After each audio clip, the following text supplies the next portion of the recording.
God, I just want to say thank you, God. Another opportunity, Father, to play a game that I love.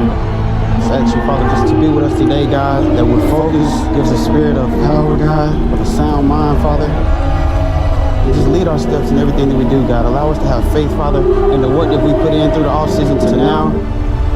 No matter what happens, that we will waver the storm, Father, that we will come out victorious, God. I ask you, Father, for your spirit right now, God, to increase in each and every one of us. You've given these gifts and the talents, so now we want to give them back to you, for you to use them at your will, Father. This is your stage. This is all for you, God. We want to please you, God, with the way that we play and the way that we live as men, God. And I just ask you, God, just to watch over my family, Lord, and let them know that I love them, Father. Let them know that I play for them each and every down, God. And I just let me to be the man that I need to be for my teammates today. Let my mind to be clear, Father. Let just give me wisdom, a confidence, God, to react, Father, without thinking. Just to play freely, God, and to play with passion and fire, Father, that comes only from you, Jesus. We love you and thank you for all things.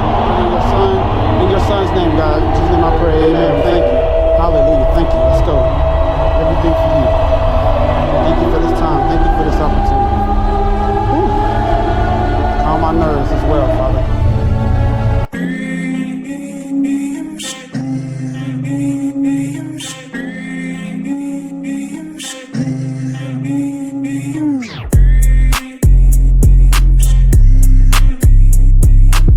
Bring it in. All right, Frankie Rap, how you doing today, bro? Man, everything's smooth, man. You know, I'm out here checking out the JV game here in St. Louis against Treeside, man. Just enjoying football, really.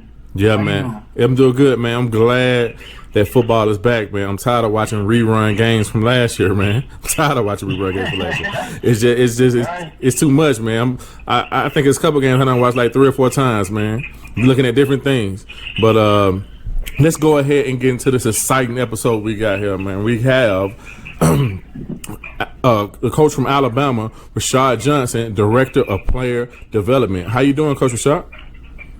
Doing well. How about yourself? Doing all right, man. We're happy that you can be on the podcast with us, man, to share some knowledge about some of the things you do and some of the things you see in the recruiting process and some things that's going on the college scene, man. And for you to be at Alabama, one of the top premier schools, like the top premier school in the country, let's keep it real, to give us a little bit of time on the Daddy's Ball podcast, it's awesome, bro.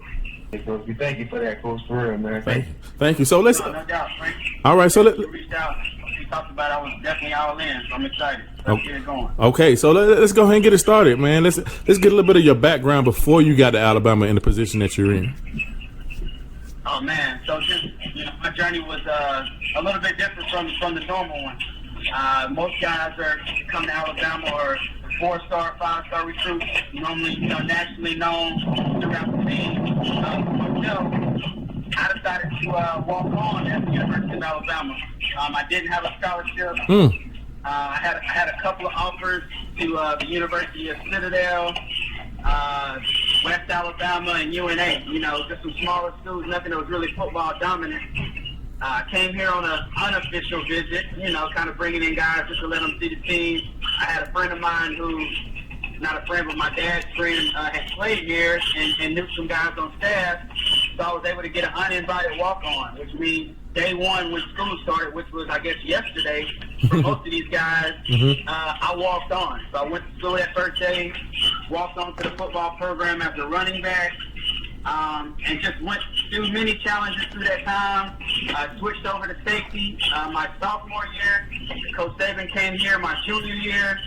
I was able to be awarded a 2-time captain. There was only like 8 at the time in school history to do that. I was one of them.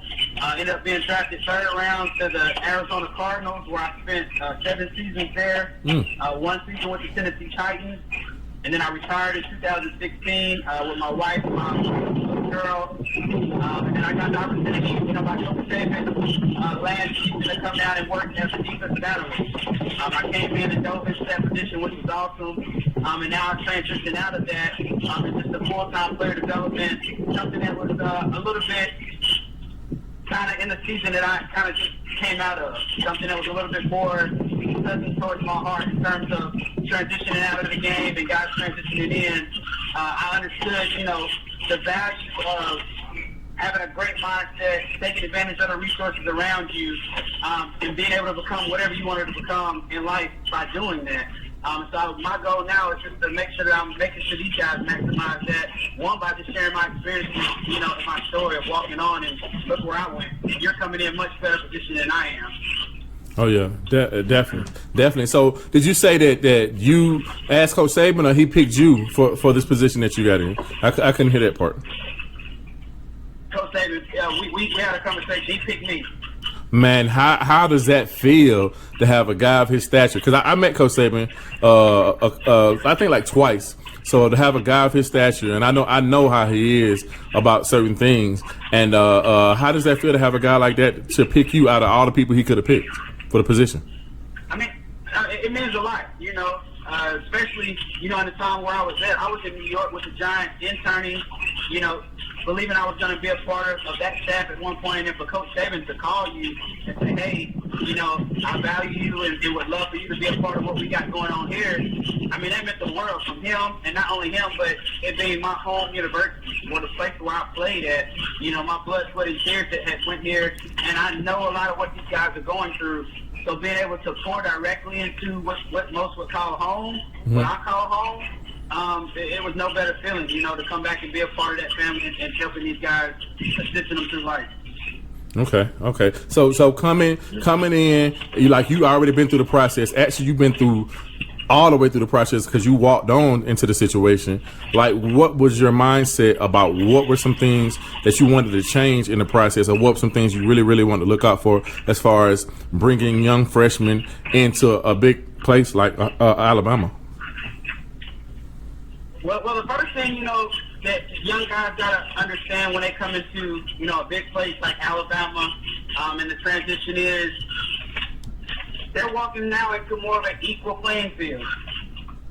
For one, you're not going to be that guy that you thought that you have been every Friday night. A lot of them have been the dominant player. A lot of them can still sustain and be a dominant player. But your gifts and talents awarded you the opportunity to be here. Now what's going to take you even further is going to be not your gifts and talents that God gave you, but what you choose to do with those gifts and talents day to day by your decisions, understanding that your culture completely is going to change. You're coming away from home, your new norm. So for me, it's allowing them to understand that their mind has to shift. You can't think that you're going to continue to do the same things that you've done to get here to sustain yourself, because what you've done now is stepped it up a notch. And anytime we go up a level in life, whether that's on the football field, whether that's in, a podcast, and become a better radio person, when I step up a level in my competition, I have to get firmer in my discipline. I have to get firmer in the way that I approach with my mindset, knowing that the difficulties are going to be there. So for us, it's about providing a structure around these guys, and assisting them in their daily decision-making and understanding that the schedules and things that's going to happen, that's going to change so much drastically for them when they first get here on campus. They just went through training camp for most of these freshmen, and that was hard enough. They went 19, days of practice, only off on Sundays, things like that. They thought that was hard. Now they're transitioning out to school. So you don't get a chance to sleep like the days you were doing during camp. There's another weight that's added to you now. So for us, it's to get them, quickly adapted to understand what they're about to walk into, so it doesn't hit them just like a big, ton of bricks at one time, and they're shocked at the load that they're having to carry. Let them know what it's going to be and begin to assist them by scheduling out their classes, maybe, not having too many heavy days. Don't go 18 hours for a freshman. Let's only go 12 to 15 hours. Let's put them in things that allow them to adapt that first semester with footballs around here and give them the more difficult classes in the spring. So there's things like that you can help these guys in their first year just adapt to the new culture and the new mindset and the new, just overall, responsibility that's going to be put on their shoulders. I remember my first time meeting Coach Johnson. When we made that job players, everybody was like, you got to sit down with this guy here. He has a story that, you want to know. And I was like, he told me stories and then he told us about, walking on and being able to go to the NFL and saying that. I was like, first off, I got to get you on a podcast. Second, I asked him questions about my son. It's like, okay, when my son get here, what can I choose? What can he choose to do? There's one thing I think everybody should hear. He told me, he's like, Frank, a kid can come here and graduate whatever. He's 100% gonna put into it. Whatever you want to do, 100% sure he'll graduate if he wants to graduate. And I think that's not go just for Alabama, but it goes for a lot of colleges there. Like me, I'm a dad that worries about education on my son because I know football won't last that long. Everybody got dreams to go to NFL. But that was my son's dream as well. But in the same sense, I was like, hey, you know what? What can I? The next thing I had to ask you was, you told me John Payton want to graduate. I'm 100% sure he can. He's 100% ready to go through what it takes to get it, no matter what the degree is.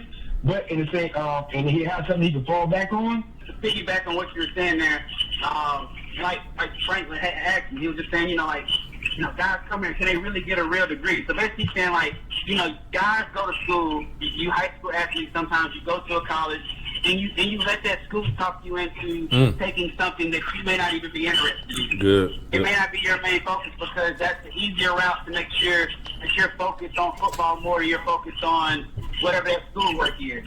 But what Frank is sitting here telling you, and what I'm telling you right now is that we have a mechanical engineer on our team that's graduating as a senior this year. So, it's a decision that you make. Don't let anybody else tell you, engineering may be too hard if you're trying to do football as well. There's nothing too hard in life that you can't put a structure, time together, and wrap enough resources around you at the university that you're at, especially here at the University of Alabama. We have academic resources. We have people in engineering. The dean of engineering helps out with and gets the tutoring and things that we need to get the guys in order to walk down that path if that's what they want to do. But basically what he's saying is don't let the school limit you in terms of your dreams and your aspirations outside of ball. If you want to be a broadcast analyst and you want to talk football, then find the closest, then find that team's radio team that they have, or if you Texas Longhorn Network, Crimson Tide Network, Ohio State Network, whatever those networks are, find those and tap into those. Those are resources for you while you're at that school. Don't wait until your time is done to say, oh man, you know what, I wish I would have decided to pursue a little bit more of this analyst work, or told coach that I wanted to do recruiting, or I would have started my own foundation. I have so many guys that say, hey man, I want to give back to my community. I want to start a foundation. I'm like, now is the time. You're at the University of Alabama. You're at the University of Ohio State University. You're at wherever you're at. You have this emblem, this Script A on your shirt, and there's a huge following of people that follow that Script A, and they're following it, and they're following you, and they love what you do for the university, the way that you play on Saturdays. And I guarantee you, they would love what you do for your community if you would start your foundation and put it out there while you're here, and get that ball rolling. So when you transition out, now you have more momentum instead of trying to build something from the ground up outside of the door. Not saying that you can't do it once you get outside of the door. But, man, sometimes it gets a little harder no matter where you are. I hear you. We talk consistently on this podcast about branding yourself while you're at the highest point of your life. And it's hard to get a kid to understand that, because everyone that goes to Alabama think they're going to the NFL. Everyone that goes to Ohio State think they're going to the NFL and they're going to have a long career. But what they got to realize, for some of these kids, while they're at University of Alabama, that could be the highest point in their life when they can really open doors to do things they want to do. But they got to think outside the box and realize that football is not forever. Football is, matter of fact, by the time you get to college, for most people, football is the closest to the end it's going to be. So, it's hard to get them to understand that, man. It's hard to get them to work on themselves as they're working for the college. Because at the end of the day, that college is going to get another recruit the next year. So that's very, very hard. And the biggest thing I like about a lot of the schools these days is they're letting the kids take off their helmets, meaning they're letting people see them outside of football by social media and other things like that. And it's helping them get a brand. It's helping them brand themselves. So after football, they can say, oh, I remember you. You know what I'm saying? Hey, let me see your application, that type of stuff. That's some incredible stuff, some outstanding situations. Other thing I want to talk to you about also was social media. So a lot of these 5-star, 4-star recruits, 3-star recruits, they're very active on social media. So they put all their emotions, everything that's going on onto social media. But what I do realize is that a lot of times when they get to college, they really don't have time for that, or they've been advised not to do that. Can you speak on that a little bit? Yeah, you do see it a lot. I mean, it's Shoot, man, it's the new, I don't even know what you call it, the new whatever. It's bigger than anything that we've ever had around here in this day and age, a life period. Social media is that new drug, man, for these teens and for adults and for everybody. I mean, it drives our day-to-day. We pick it up and we look at it before we get our feet on the ground a lot of the time. But like you said, I mean, they're wearing their emotions on their sleeve. A lot of times saying things that they, wish they wouldn't have said at times. But they have to understand some of those things they can't get back. If you look at, there's draft picks, people that they're going and they're pulling things off of Twitter, they're pulling things that they've said. The process when you get to a college, the college probably doesn't go this in depth, but once you get to college and you begin to, tweet and do your social media and you begin to play at a certain level to where the NFL now is noticing you. I mean, they got secret agents. They got all kind of people. They're searching your Twitter. They're searching the websites that you're looking at on your phone. Like, they can do any and everything that they need to get their hands on. And so you have to be very careful about what you're putting out there and what you're searching on your phone, because it's going to represent you and it's going to make them make an assumption of who they may think you are based on the comments that you made. And kids are getting a lot of social media training in that. You see that is a huge thing in the college realm and in the NFL realms as well, especially here at Alabama. We had Kerry Cecil, who was a huge social media activist that just teaches guys about branding themselves, understanding how to be on offense and on defense of their social media in terms of, like you said, Alabama's the highest of the highest that the majority of these guys are going to be at. So she says, when you have a profile picture, why not have a profile picture of your face so people can know who you are? Let's not do your helmet. Let's not do anything else. Let's do just your face so people can see you, get a chance to know you, and then from there, you grow in your brand. You got to think about that as you're going through this entire process, because the life has changed. You can get paid from your Instagram. Yep. Everybody sees you. You can make money from social media, 6 figures. People are doing that.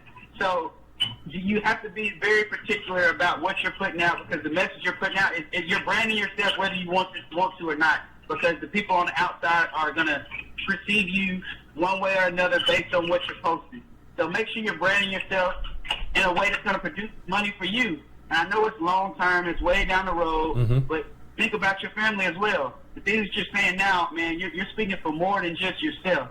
The name that you're playing with on the back of your jersey represents not only you, but it represents your father, your mother, your brothers, your grandmother. Like, you got a lot of people that you're representing your town, so be very, very cautious, man. That's what I would preach. So the director of player development, could you give us just a little bit about what are your job? What do you do? Yeah, so here as a player director of player development here at Alabama, my main job is, relationship. Number one, you got to build a relationship with the guys in order to get them to respond at all. A lot of them are coming from different backgrounds, different cultures, traveling from different places. So for number one, for me, man, I just want to build a relationship. I'm not trying to push them towards anything. I'm not trying to get no initiative. I want to get to know them and then to get to know me. And from there, I feel like we immediately can begin to move forward in whatever things I present to them after that, once I get to build a relationship. So for me, I'm trying to build a relationship. But we have programs set up when incoming freshmen come in, where we're walking them through the process and getting them ready for the transition into camp. So normally our incoming freshmen, we normally have some guys that come in spring, early enrollees, that would get a chance to go to classes and go to school, which they go through a program. It's the HES 100 program, a 6-week program that they get an opportunity to, different segments are brought up: financial literacy, understanding, just the day-to-day of dieting and eating right. A lot of these guys don't even understand what they're putting in their body, makes them perform a certain way, sleeping habits, because like I said, their whole entire structure is changing. They're going to be going to class, working all day, and then come to practice in the evening, and then go to study hall and after practice, and then from there they got a window where they need to sleep and understand if you're not sleeping, you're not going to be able to respond right the next day. You're going to end up getting yourself hurt. So I work with incoming freshmen in that type of manner, transitioning them into the program here at Alabama, making sure they're comfortable, and understanding the resources they have available for them. Many of those resources are done through our academic center. life skills program. We have a great life skills player program director, and that's Miss Jessie Gardner. She works in the academic field, and she does a great job with our life skill program, helping guys with community development, things outside of football. And with that, that's where I come in. I'm the liaison in the building. So these different avenues that we have outside that are run through the academics, they're also tied to football because I'm the liaison in the building working closely with Jessie as well. So that's an avenue that the guys get a chance to do. We get them out in as much community involvement as we can. Habitat for Humanity, building houses. Mm-hmm. You know, the tornadoes came through in 2011 at Alabama. Mm-hmm. So that's something that's huge for us. So we always are doing things of that nature, trying to give back to the community and teaching the guys that, you know, at the end of the day, man, it's bigger than the game and it's bigger than me. You know, and outside of that, you know, drive for success, which is another component within the academic center, and First and 10, which is a component that's an entity outside of football. But this is our professional development for the guys. We're getting these guys in front of business professionals, allowing them opportunities to network, allowing them opportunities to understand the importance of life after ball, and ultimately, you know, being able to create relationships. So, you know, when it's time for them to transition out, the relationships are created and the avenues are bridged to give them an opportunity to walk into, you know, a field of work that works for their classification or their graduation that they're graduating in. Because as we know, I mean, a lot of the guys that go to college, I think the percentage is 7%. They go to the NFL or something, and Bama is like, we got a greater percentage. I think like 30, 40% of our guys go. So say if we get 28 guys, 14 are going to the NFL. Mm-hmm. Those other 14 guys, we have to have those guys ready to walk into the next phase of life, which is the real workforce. You know, understanding the responsibility of paying the bills, understanding the responsibility of being able to, you know, shake a person's hand, have hand and eye contact, you know, have a follow-up email. I mean, just things that they don't really understand that they're not getting taught in college and in an algebra class. So I'm trying to bridge all those, you know, real-life scenarios and real-life things that these guys need done, resumes, getting their resumes fixed. I mean, there's so many endless things that we do in terms of player development. And it's not just Rashad Johnson that does this. I'm just a hand involved, in, you know, in a bigger pile of a bunch of individuals that are working together to assist these guys. Awesome. I got another question. So, like, the biggest thing right now that we're talking about, one of the biggest issues, like, in the country is mental health. So, what are y'all done since, you know, this issue came up, you know, about 6 months to a year ago about mental health? Like, it's been around, but it's like just been a big topic in the country. Do y'all do anything with that? Yeah. It's been a huge topic in the country, and ironically, I mean, I know a lot of people may think that I'm saying it just because I'm at the University of Alabama, but since I've been here and since Coach Saban has been a part of the team, we've always had some type of psychological help for our guys mentally, and we've also had like sports therapists that come in, you know, periodically throughout the year to speak to our guys and help them perform mentally before they even perform physically. I still have DVDs from a guy by the name of Trevor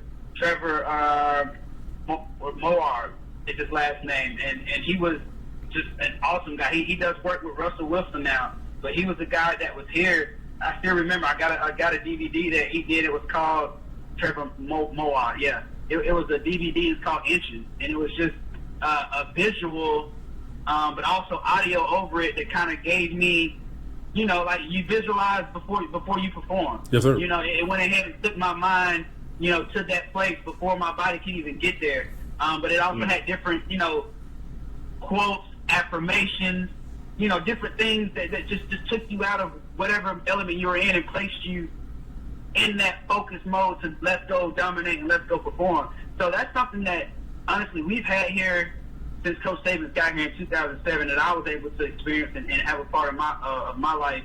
But, you know, here in the last 6 months to a year, it's become something really rapid, something really big in the United States, man. And I think, you know, the biggest thing that I would love to see more of is just, you know, us as men and us as football players, you know, come out and say it when we have those types of issues. I think we all deal with them in a way because this game, it's just something about it.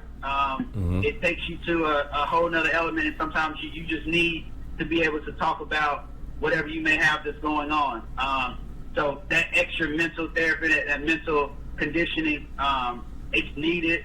And one thing I would say, once your time is over and it's done, continue to keep trying to learn. Learn a new language. Go back to school. Keep those neurons firing. You know what I'm saying?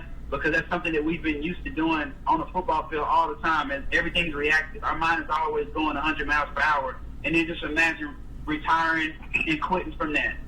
College or high school.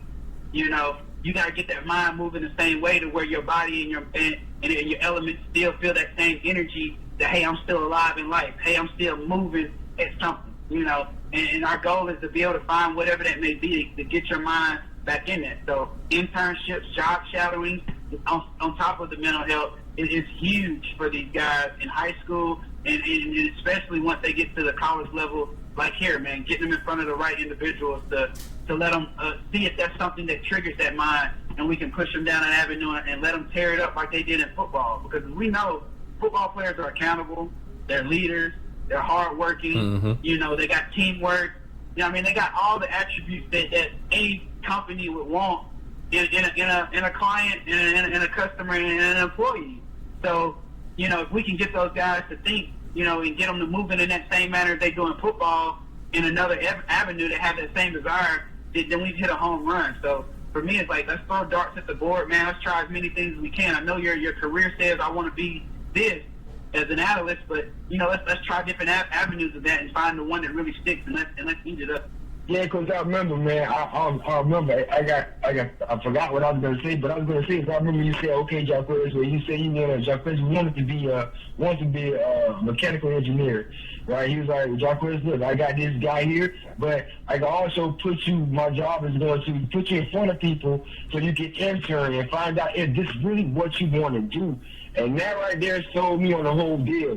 I was like, he's really trying to get my son to realize, because my wife went to college and she started off as this, but ended up graduating something else, right? And she didn't like what she's doing right now, but she had the ability to, transition into it to see if she likes it before she graduated with that degree. Then maybe she'd have been doing something she more so wanted to do, and that really made me happy to hear that my son would have the option to actually, go through some things or whatever. Talk to people, and Randy told me that happened with his son Sean at Ohio State as well, like how they get to go and meet these CEOs, meet these guys. And he told me the same thing we met you the first time, was that you get to do the resumes with them to show them how important certain things are, like a handshake and eye contact. Even though he learns it at home, but sometimes the kids get it better coming from somebody else. I don't know why, but it's true. Like, I can tell my son, hey man, do some push-ups, but if you say Jacques do push-ups, he's going to love to do them now. I don't know why it's like that, but that's just how it goes. And I really feel like, that was a good situation for me and my sons to hear that you're going to have options at this college. And that, I think, will help him make the decision that he made. You know what I'm saying? Yeah, exactly. We're excited about it, for sure. So Coach Rashad, you played on all three levels. So you played high school. You played high school at what school? Sullivan High School here in Alabama, small 3A school, man, like 2,000 people in the whole town. All right, so you played high school, you walked on, played at Alabama, and you had 7 years in the NFL. I want you to 8 years, I'm sorry, I apologize. 8 years in the NFL. So could you give me, as far as a football love aspect, which one was the worst, which one was the best out of the three? And why? Okay. The best time that I ever had in football would probably be college. The reason why I would say that is that was the time where I had the most growth in my life, in terms of from kind of like a boy to a man. Kind of, I got a tattoo on my arm that says "Made Man," and the A's are in Alabama A's. All right. And that kind of like is the mantra of kind of how I came. I came in here like really a boy, not really knowing. I wanted to walk on confused, just naive to everything, just working hard, going this and that. And by the time I left out of here, I really felt like, my mindset had shifted, and I understood, the decision I had made. I understood the decision I was making going forward, and where I wanted to be. long term. But I think other than that, what made this time the best was, man, you spend so much time with your boys. Like, you're gonna get here with a group of guys, and man, y'all gonna rock it out. I mean, like, kick it. You're gonna go to class. You're gonna go to study hall. You're gonna go to practice. Then you're gonna go kick it at night. Like, your brothers, man, they're gonna be in your wedding. You know what I'm saying? You're gonna cry at their funerals, all that, man. It's like you don't get these bonds anywhere else in life, man. You don't get them like that because nobody's working with you besides you like your brother is, and y'all know that. So it creates something really, really special. Even though you work hard in high school, you don't do it like you do it here. And then when you got an opportunity to do what we did, like in 2008, shift the whole culture of the Alabama, football program. It hasn't been since 1999 since we won the SEC championship. And for us to win the SEC West and get us back into the, that prominence of 12-0, number one team in the country. I mean, that created a huge bond between the guys there. That would be the best is college for sure. Mm-hmm. Number 2, second place would be high school for me, because in that point the game is it's pure, man. It's fun. It's a game. You know what I'm saying? You don't know what you don't know. You out there, you just doing it, man. Throw me the ball, catch me the ball, tackle, I run. I'm just playing ball. It's just a game. Ain't no pressure to it for me in high school. I felt like Friday nights was the most freest, funnest nights I ever had in my life. There was no pressure to step on the field on Friday night. It was nothing to it because I knew I was going to be that guy. And most of the guys that's going to big-time schools like this, they love Friday nights because it's their time. Mm-hmm.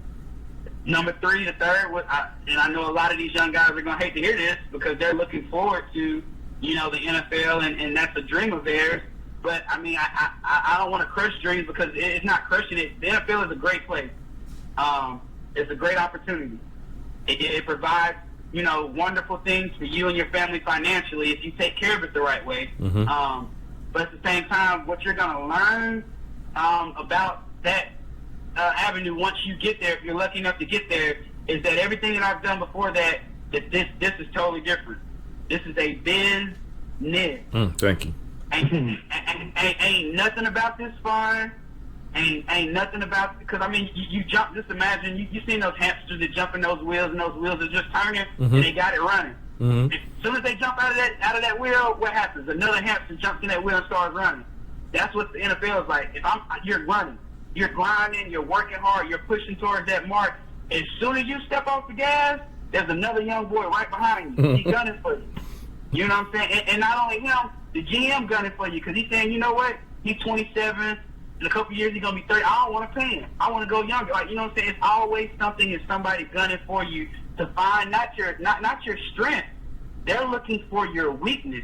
Because if they find your weakness, then they can say that they can undervalue from how they want to really pay you. Mm-hmm. You know what I'm saying? So it's a real business, man. And if you don't have a true identity and understand who you are, whom you are, and what you were before the game of football, the NFL can chew you up, man, and it can spit you out. Like it's done a lot of people, man, and it can leave you in a really miserable place. Because it's a rough game. And I've seen it happen to a lot of friends and people that I know that went in the game. And, even for me, like I went through a depression after my time in the NFL because you get so caught up in this limelight of, you're chasing this dream of this thing is going to fix my life. This thing is going to fix these things, that the money's going to fix it or me making this status. And it can't do that, man. The NFL and no amount of money can fix, any type of, whatever issue I may have, whether that's, I don't know what it is, whatever it may be. If it's just a pride issue or ego issue or just performance issue, whatever that thing may be, like that NFL isn't going to be able to cover that and finish it, and cover it up. And you just got to know that it's not going to last for long. I think that was the biggest thing about it. When you get there, you see how much of a business. You make a mistake the first time, the coach is going to tell you. You make a mistake the second time, he's going to look at you funny. You make a mistake that third time, it's a black garbage bag in your locker with all your stuff in it. You got to go. Mm-hmm. And I got to piggyback on that because the reason I asked you that is because the kids in high school, they play to get to college. And a lot of times they don't enjoy trying to get state championships because they play to get this offer from college. So they focus is forward instead of at what they're doing now. Then when they get to that college, they was gonna get that offer anyway if they just put a ball out. They was gonna get that. They didn't even have to worry about it. To tell you the truth, a lot of them don't. A lot of kids just have that talent and have the measurables to do that. So they get to college or whatever, and then they trying to get to the league. You know, they're trying to get to the league before they even get their first catch. They're trying to get to the league just so quick, and then they go there 3 years and don't graduate and say, you know, I'm trying to get to the league. But then when they get to the league, they get chewed up and spit out. Like it's not even 3 years that most people get in the league, and I'm seeing that with a lot of our players and stuff like that. So like, enjoy this game of football while you can, because it's not that long. It's no longevity in that at all. There's no longevity. Not for long, man. NFL stands for not for long. I mean, you know, even small percentage are gonna go to college. Even smaller percentage are gonna go to the NFL, and even smaller percentage of that are gonna play a long career. And even the ones that play a long career, still some of those aren't going to get what a lot of us and a lot of guys in the NFL are hoping to get right now. They're all in there like, oh, man, I hope I get a $40 million, $60 million bag so I can, you know, I can make it and take care of my family, things like that. I played 8 years, bro. Didn't touch $40 million, $60 million. Majority of us, we play long careers. Yeah, we make good money to where we can stash and we can take care of our kids and our kids' kids if we do it the right way. Mm-hmm. But we can't just sit back and just kick our feet up. And not work. You have to find something else that you're passionate about and that motivates you to get out of bed like this game did at one point. And like you said, you know, guys in high school that are thinking about college and college thinking about NFL. You know, I have a great coach that always will say this, man. Be where your feet are. The most important thing you can do is be where your feet are.